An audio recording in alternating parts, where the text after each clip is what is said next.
It's my pleasure to welcome everybody to the February meeting of the Austin Herb Society.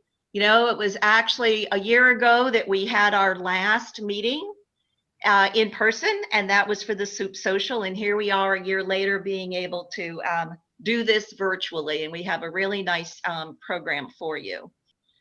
So now what I'd like to do is turn it over to Suzanne and ask her to welcome and introduce our new members and guests that are here. Thank you, Karen. Okay, I'm looking at to make sure I've seen everyone who has signed in, so I don't miss anybody. We have a couple of guests already with us this morning. We have Pat Coburn. Raise your hand maybe, and if you don't see her on your screen, you can move left or right. Hi, Pat.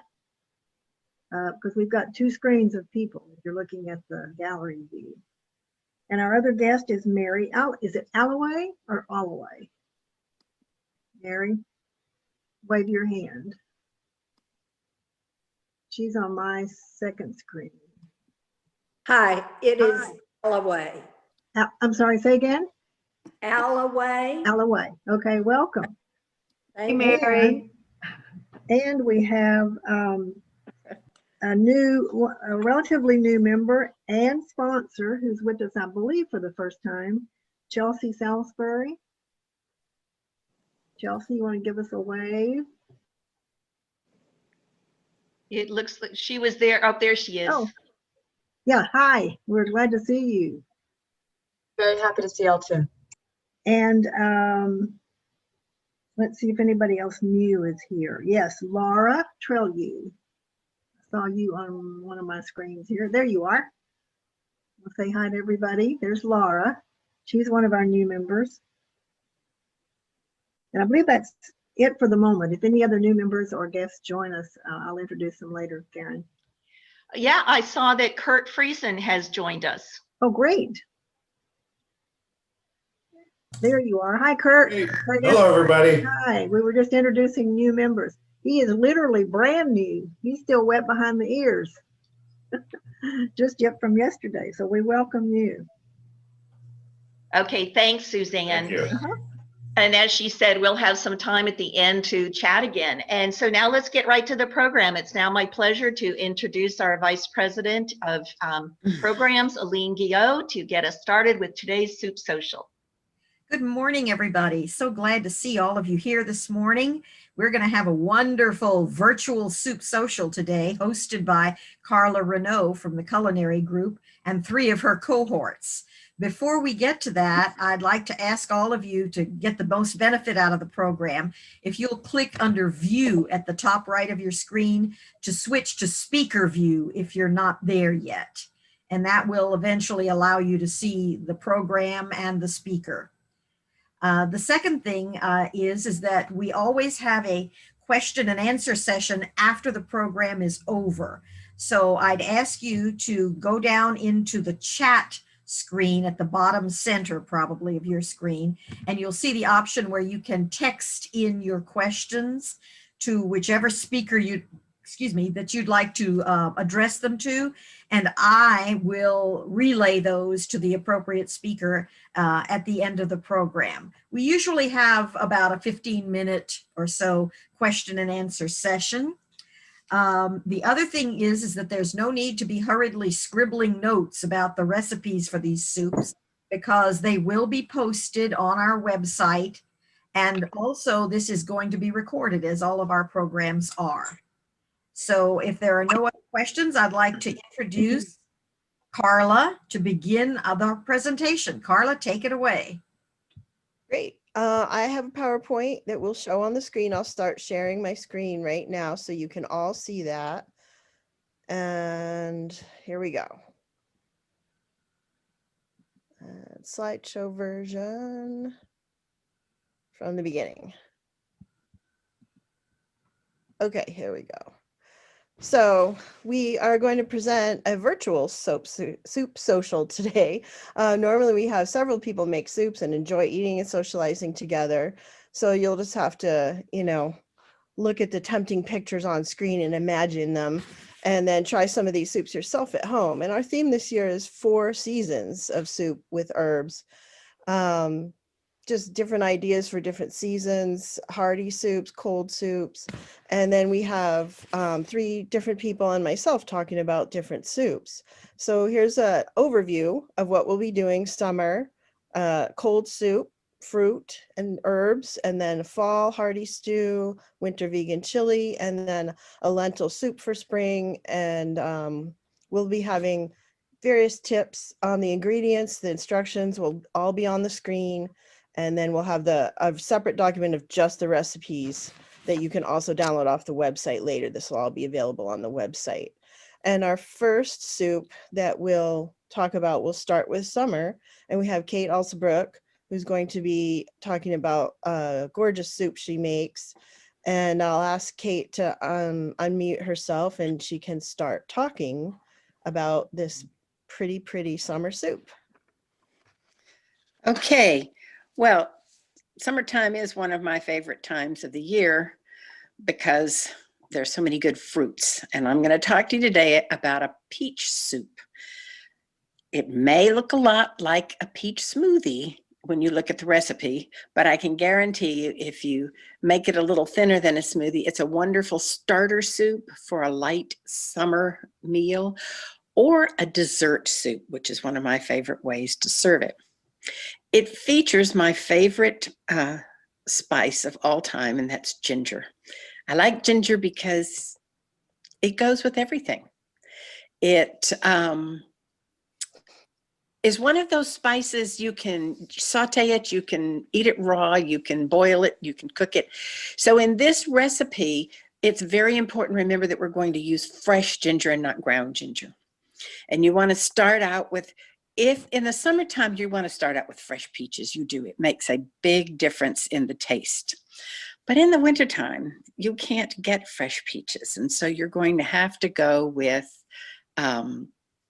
some frozen peaches, most likely. You could use canned peaches, but I encourage you to go with the frozen peaches if you can't get the fresh peaches. So when you have fresh peaches, the first thing you're going to have to do is to remove the skins. And you want, this is a recipe that serves 4, so you want approximately 4.5 to 5 cups of peeled peaches. That means 4 peaches per cup approximately. So you'll want to take your peaches and you'll want to blanch them, which means just putting them in some boiling water for 10 to 20 seconds. You'll see the skins begin to rise up, and then you want to take them out of the water and peel them. And then you cut them in cubes, or you can chop them if you want, because you're going to put them in a blender or a food processor. Then you're going to go to your fresh ginger. And one of the things about fresh ginger is that you want to either with a spoon scrape the skin or peel it. I don't prefer to have the skin in because it was a slight different taste that I don't want when I'm putting it with peaches especially. You chop up your ginger and you put it into your blender or your food processor. You're going to use, I use about 2.5 tablespoons of fresh ginger, sometimes more, but you can vary it like the taste of ginger. But keep this in mind, you won't get the true taste of the ginger in your soup until it has been chilled for 2 hours. So don't go haywire on the ginger the first time you make it, thinking that you're not tasting it enough right at first. Then you're going to use some lemon juice, and it calls for 2¼ cups of water or fresh orange juice or peach juice.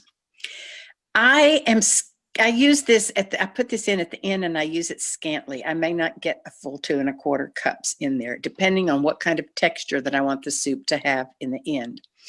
I also use honey as a sweetener as opposed to stevia or sugar because I like the taste of honey. It's a subtler taste, unless you're using something like a wildflower honey, and then you might want to be careful about that taste because it can be very strong. I prefer that, but you can use any sweetener that you like or that you have on hand. Then for the peppermint or spearmint, I like to remove the leaves from the sprigs, and you're going to have just the hint of a taste of it in the soup.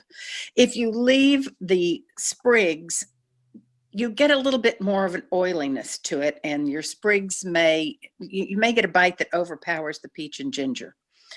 And the last thing that I like to use is yogurt. I use an unflavored Bulgarian yogurt. I choose Bulgarian because I like the tartness that it provides. But you can use any kind of yogurt that you like, and you can use a flavored vanilla yogurt if you prefer. You want to use a thick yogurt as opposed to a runny yogurt. So you're going to take all of these things and you're going to put them in your blender after you've peeled your peaches, of course. One thing I want to caution you about peeling the peaches, when you use fresh peaches and you peel them and you chop them up, at that point, I often put in the lemon and a little teeny bit of water and mix it around so that the peaches will not brown. Usually this goes together pretty quickly and they're not going to brown, but just in case, it's good to put your lemon in with the peaches at that time. Then you put that whole mixture into your blender or your food processor, and you add your other ingredients except for the yogurt. Then you blend it up, and don't pulse it too much. You want to puree it, but you don't want it to you don't want it to get so pureed that it's totally liquid. I like to leave a little bit of the minced peach in there. And if you prefer, you can actually save out some of the peach, chop it fine, and put it in at the end after you've pureed it, if you like to have that chunkiness in your soup. If you need more sweetener at this time, this is a good time to judge whether or not for your personal taste you want more sweetener, and you can add it. After you have pureed your first ingredients, you then add your yogurt and whisk it together and immediately put it into something that can be chilled and put it in the refrigerator. This is possibly the most important step because in chilling, the flavors marry, and especially the ginger mellows throughout the soup. And so you begin to get a lovely taste as you're eating. Next thing is that when you serve it, I put a little garnish of mint and a peach slice, and then I put in some blueberries or raspberries in the soup, and that gives it a little something more to chew on. At this point, you could add more of the chopped peach if you want, just so there's something to chew on.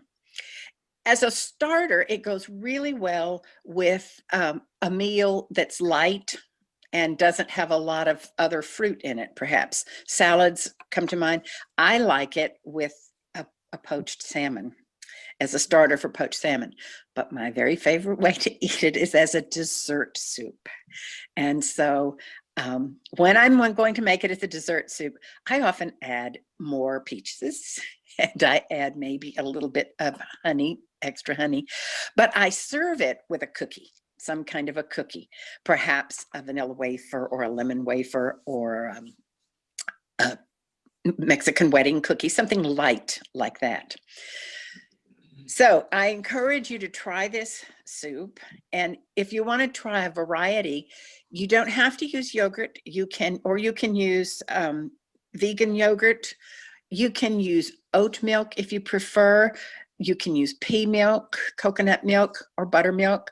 But remember that when you use those milks, it's not going to be as thick as it is when you use the yogurt. And so you want to maybe add some more peaches, or maybe add a little bit less of the milk that you choose besides the yogurt. One other final thing I'll tell you that's quite delicious, and it makes it completely different, is to go East Indian, and add cardamom and cloves and some ginger, and roast the peaches instead of blanching the peaches. Roast the peaches before you peel them, just ever so slightly. That makes a completely different kind of peach soup, but it goes really nicely with a whole new variety of things to serve. So that's basically what it is. You're going to think you're making a smoothie, but it's a little thinner. I hope you enjoy it. I hope you try it, and you try other fruits. I have made it with other fruits as well. So back to Karla, and she'll take you on to autumn. Thanks, Kate. That looks and sounds delicious, and all your versions. And you can go vegan or not with this, and it'll all taste delicious. And hopefully you have some good peaches on hand to make this in the summer. And our next is autumn, and we have a nice hearty vegetarian stew that Suzanne will talk to us about. If you're already unmuted, I guess. And it's Greek dill, zucchini, potato, and bean stew. Take it away, Suzanne. Thank you, Carla. This is from a recipe that I found about 6 years ago, I think, in Cooking Light, the magazine that really has a lot of wonderful recipes and a lot of good vegetarian recipes. I started eating vegetarian predominantly, not 100%, about 6 years ago. And side note, I lost 20 pounds in about 6 weeks.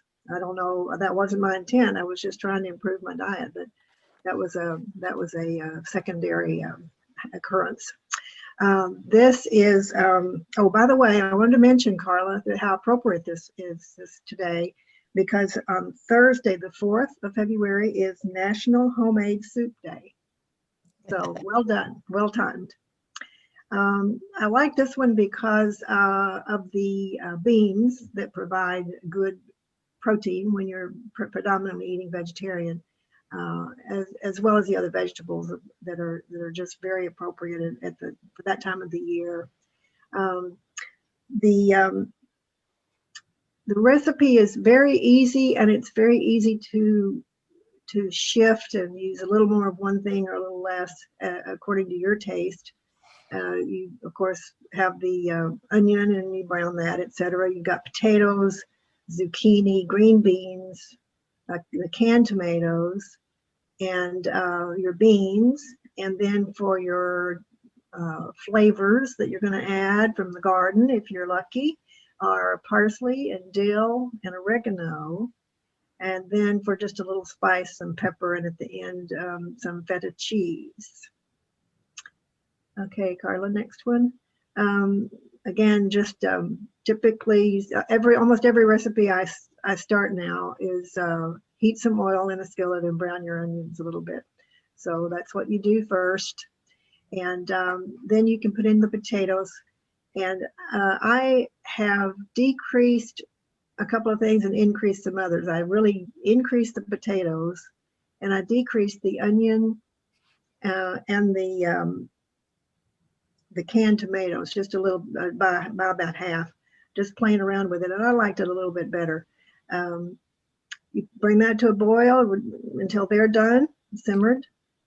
And then you can stir in your the rest of your vegetables and cook for about 35 minutes until they're tender. And you again can adjust with water or broth to make it as thick or as thin as you would like. Now, if you're in the right season, you've got your fresh parsley, dill, and oregano from your garden, which I've done and really enjoyed. But I must say that when I didn't have it available, I used dried, and it turned out just fine. It was good flavors. Probably better with the fresh, but certainly don't have to wait until you've got fresh or buy those expensive little packets of fresh herbs. The garnish they recommend is feta cheese, and that provides the salt, which you don't really add otherwise. As this says, it's a low salt recipe, and you can use the feta cheese. If you want to make it a little bit more of a broth, you can thin it out with your tomatoes and some kind of liquid, either a vegetable broth or even just water, and decrease your potatoes a little bit. I've used both canned green beans and frozen green beans. It worked fine either way. Again, either dried spices or fresh. And it's a low-calorie soup, which is good. And as this mentions, you can, if you are vegan, you can omit the feta. And there are lots of vegan cheese options available. So you can substitute that. It says it makes about 10 to 12 cups based on how much broth. My husband's a hearty eater, so doesn't go as far as it might in your home, but it disappears quickly. So make a hearty bunch and make a good volume of it. Let me see if I have any other notes I wanted to mention. I've served it with cornbread, which went really well because of the texture and just the heartiness of a warm, really solid bread with a soup. And I guess that was about it as far as modifications. So I heartily recommend that you give it a try when the weather begins to turn a little bit cooler. And you want something that you can put in the refrigerator and pull out as needed with your leftovers, or even freeze it in portions and pull it out later and have a nice a dinner without a lot of work. So that's my fall or autumn soup. Now back to Karla. Thanks, Suzanne. That sounds like a perfect harvest soup to use up everything you've grown, veggies and herbs. And that feta cheese on it or something salty on top, different type of cheese or nutritional yeast makes a big difference, just to add a little richness to it as well. And next we're up to winter, and we'll have Linda Daniels Hernandez. You can unmute yourself now. And then she's going to be talking about a special vegan chili with lots of beans and veggies and a really great Southwest spice mix that she'll show us how she makes. So take it away, Linda. Okay. Am I unmuted? You are. Okay. I will start by talking about the Southwest seasoning that I make. I'm going to make it. I've actually put the ingredients in here, but I'm going to show them one by one. All you need to make this Southwest seasoning, which I started making myself because I found that Southwest seasoning was difficult to find sometimes and very expensive. And the ingredients were all the spices and herbs that I already had in my kitchen anyway. So all you need is a tablespoon, a teaspoon, a mixer, and a container that is airtight once you finish. And you start with 2 tablespoons of chili powder, and then 1 tablespoon of ground cumin, 1 tablespoon of smoked paprika, a tablespoon of regular paprika, a tablespoon of garlic powder. I hope you're seeing the spices as I put them up. Oh, yeah. Tablespoon of dried oregano, a tablespoon of, I use Himalayan salt, but the recipe calls for kosher salt. It doesn't really matter. You're going to use 2 teaspoons of coriander, 2 teaspoons of onion powder, and then we're down to 2 teaspoons of turmeric and a teaspoon each of pepper and cayenne pepper. And this is my mixing bowl, and just mix it up. And as you can see, this will last. I use it in my chili. I also make tacos with it, and it would be good in rice. It would be good in anything that you would want a nice Southwest seasoning in. Anyway, there it is. It smells divine. So that's part of the seasoning that I use for my chili. Then on to my chili. I started out with a really simple recipe that my sister-in-law gave me. And that was my staple recipe for chili for years and years and years. Then I started, it started an evolution, and I decided, instead of canned beans, I'm going to use dried beans. And then I decided I would mix different kinds of beans. And my favorite mix, but you can be flexible with it, is garbanzo beans, dried white beans, kidney beans, and small red beans. And I use a 1/2 cup each because I want to make a big batch. This recipe is good for 4 meals for my husband and I. So I freeze a lot of it. And chili's always best the second day anyway. I had vegetarian chili at Shady Grove, and they added sweet potatoes, and I loved it. So I started adding sweet potatoes to my chili. And I also like to put in some corn. I like a lot of texture in the chili. I'm vegetarian, actually vegan, and so in addition to that, we put in veggie crumbles, and I prefer Gardein, but there's a lot of choices out there. So TVP, I think I've even used, you can change the texture of tofu by freezing it and unfreezing it and freezing it and unfreezing it and draining it really well and making it crumbly. And, tofu picks up the flavor of anything. So even that would work really well. The water I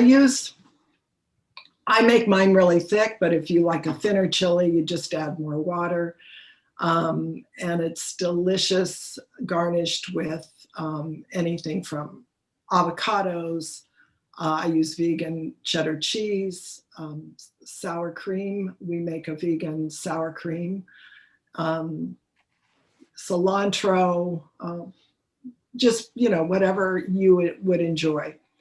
The recipe is on there. It's like how to make it. You all are cooks. So you soak the dry beans. I soak them overnight. And when I cook them, I just cook them to where the garbanzo beans are tender, because those seem to take the longest. And when they're tender, that's enough. And then I add the rest of the ingredients and just let it cook. I don't even, I usually saute onions and the vegetables before, but in this recipe, I don't.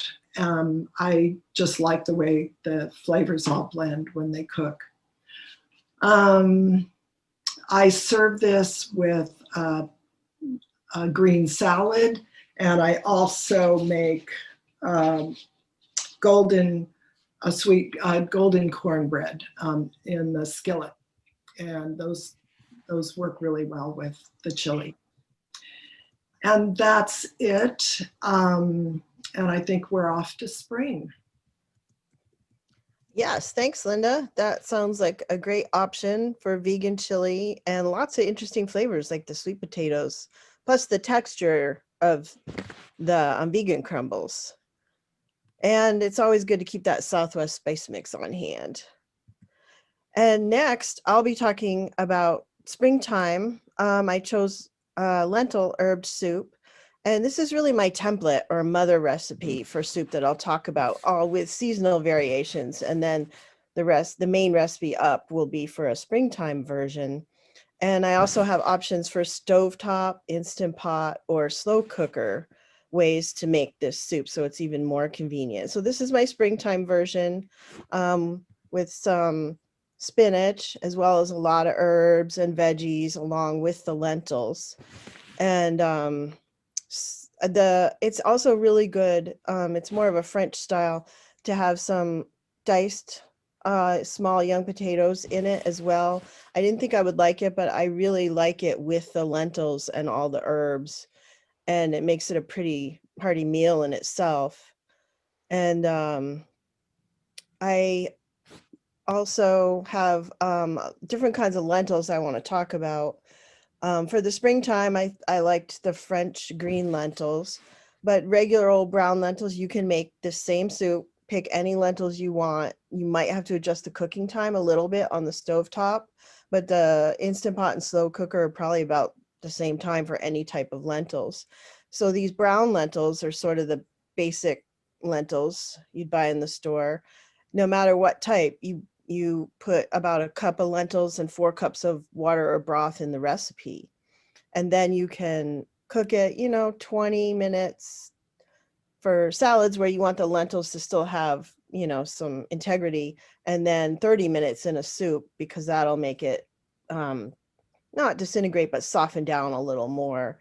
And then these French green lentils have a slightly different flavor, and they're interesting because they take longer to cook, but they actually keep their shape. So with the potatoes and the lentils, it's a nice mix, and it won't be such a disintegrated puree kind of soup. And then these black or lentils, they're also called beluga, as in caviar type of lentils. They're also smaller, but they stay, they keep their shape as well, and they're good in salads or soups. And you might cook 25 minutes for salad and 35 minutes in a soup on the stovetop. And then we also have these red split lentils. They're often used in Indian cuisine to make dal, kind of a lentil stew. But you can also use them in this recipe as well. And they will turn yellow and they will disintegrate. So it makes a nice thick soup without you having to use the immersion blender and puree something. And the nice thing about lentils is they don't need pre-soaking. You can just throw them in and cook them. So that's the different type of lentils. You can totally vary the soup by the season. And when I start the soup, you could easily just dump everything in and make it, which works in the slow cooker. But I really like to cook the veggies first and saute in a little bit of olive oil. I feel like it helps the veggies not get so waterlogged and disintegrate when they're cooked a long time in the soup, and especially in the pressure cooker.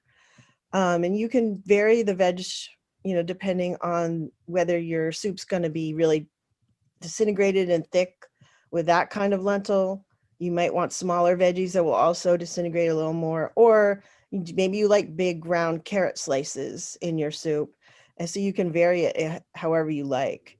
And when you do saute the veg, add the oil to the pot, saute it a few minutes, soften it a little bit. You don't need to completely cook them. They'll cook later in the soup. And then if you are doing a version that I'll talk about later where you add a little tomato paste in, definitely saute it with the veggies. It brings out the flavor of the tomato paste, but keep stirring it or you might get some burning on the bottom of the pot. And then after that, veggies are sauteed with whatever tomato paste, anything you need to saute with it. You just throw in your lentils, broth, potatoes, herbs, spices, everything except, the spinach or the delicate herbs that you won't want to add till later. And then bring it up to a boil. As soon as it comes to a boil, lower it and cook it for however long that type of lentils needs. So for this springtime version, I'll cook about 45 minutes for those French green lentils. So they'll be nice and soft in the soup. And if the fresh herbs that you're putting in, for springtime, I love tarragon, dill, parsley, and thyme. And I'll chop the first 3 softer herbs. And then the thyme, I'll just throw in the sprigs because I'm lazy and it's easier. And they will fall off into the soup. And then before you serve it, just pick out all those empty stems. And that makes it much easier. And cilantro stems, you can also chop and put in the soup. You could leave them whole and pull them out, or just chop them finely and keep them in the soup. They add a lot of nice flavor and you're not wasting those stems. Then once the lentils are cooked soft enough that you like, you can also add those last minute ingredients that you don't want to overcook, especially in the slow cooker or the Instant Pot pressure cooker. You don't want the spinach cooked to death. So I'll add that in at the end and even just take it off the heat, turn off the heat, let it sit on the stove. The burner might still be warm, and that will wilt the spinach just enough that it's still a little fresh, but cooked down, and that makes the soup really nice. At this point, you could also add in, for some of the seasonal versions, some of those fresh tomatoes or delicate herbs that you don't want. And then my best tip, honestly, about soup is squeeze in lemon. Honestly, it makes any soup taste better. It would be great to squeeze in on like Suzanne's soup with that Greek flavor. Adding a little lemon often works. And chicken soup, any kind of soup, I just squeeze in lemon. It's best to do it right before you serve that bowl because you don't want to add the lemon in earlier and the taste kind of gets ruined by cooking a long time. So, and you also lose the bioflavonoids in the citrus, which is really healthy for you. So that way you squeeze that lemon in, it just really livens up the taste of the soup. Especially lentil soup can sometimes be a little stodgy. So adding some kind of acid really brightens it up a little right before you serve it. Now you can cook this in the Instant Pot, which I often do. It's really easy. And you can do the saute of the veg first in the same pot and then cancel it, or don't if you're in a rush. You can do this Instant Pot or slow cooker, just what they call dump and go, and throw everything in, turn it on, go, leave, let it cook by itself. The one thing is, if you do saute something first, when you add the broth, you really have to make sure to scrape the bottom of it and get up anything that's cooked onto the bottom of the pot so you don't get that burn notice in the Instant Pot.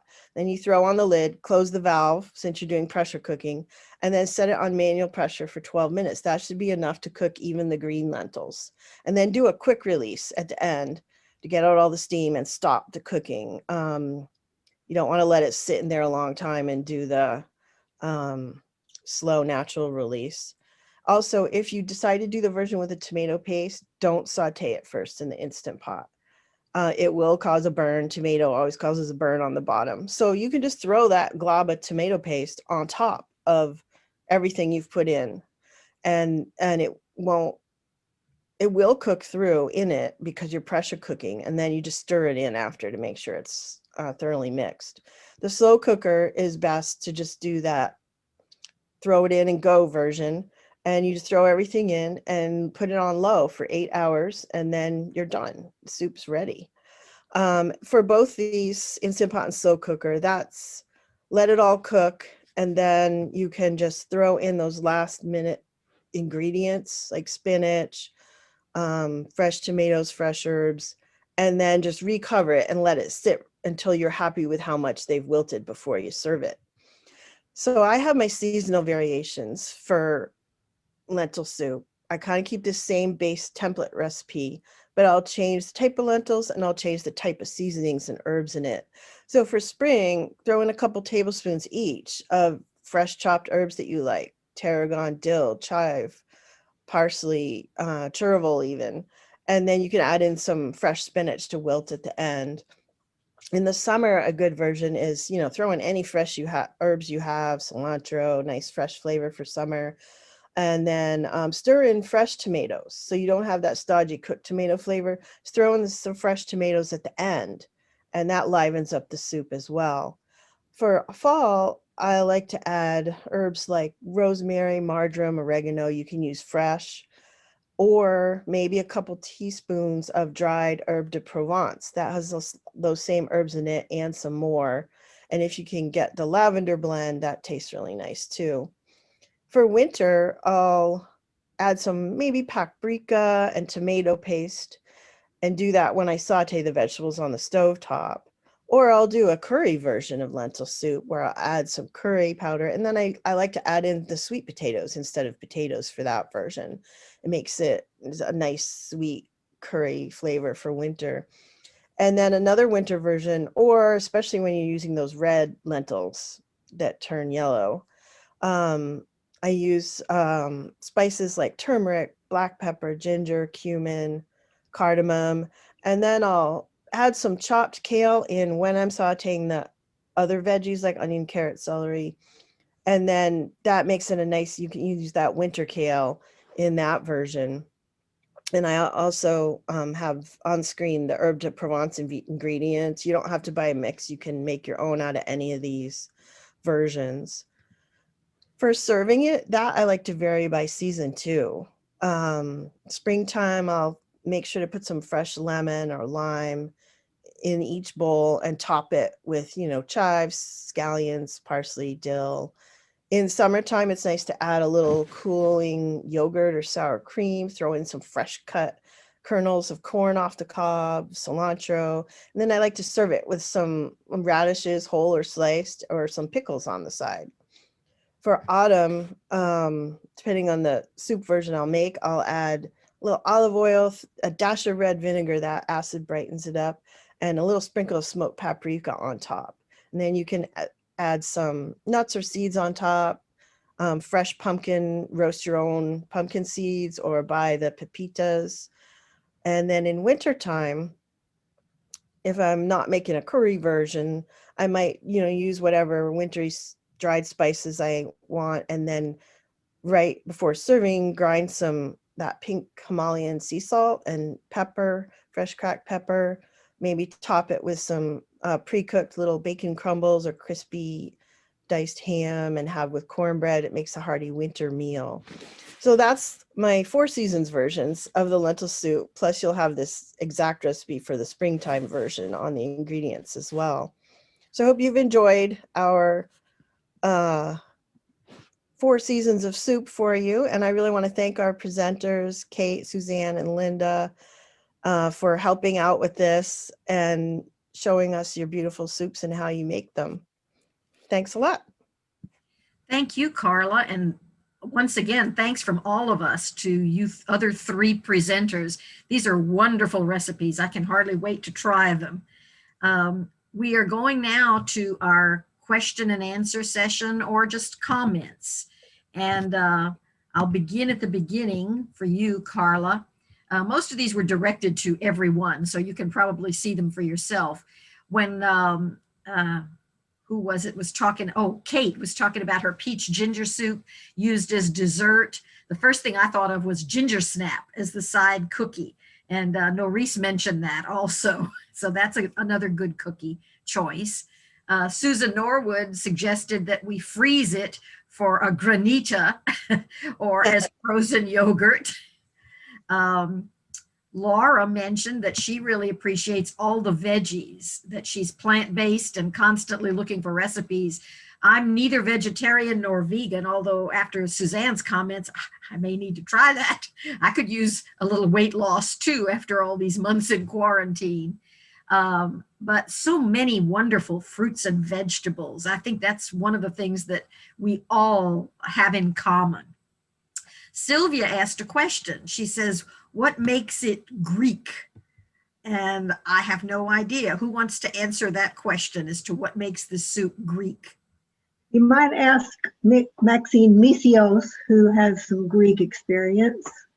Maxine, can you unmute yourself and add anything that you know about what makes that stew called Greek? Well, probably just the feta on top. And, I spoke with Suzanne last night, and when she said she was doing this Greek bean soup, I thought automatically that she was using chickpeas, which in Greek are revithia, because they use a lot of them. But, they just make a lot of hearty soups like that with the different vegetables. And the Greek version would probably have a little more oil in it.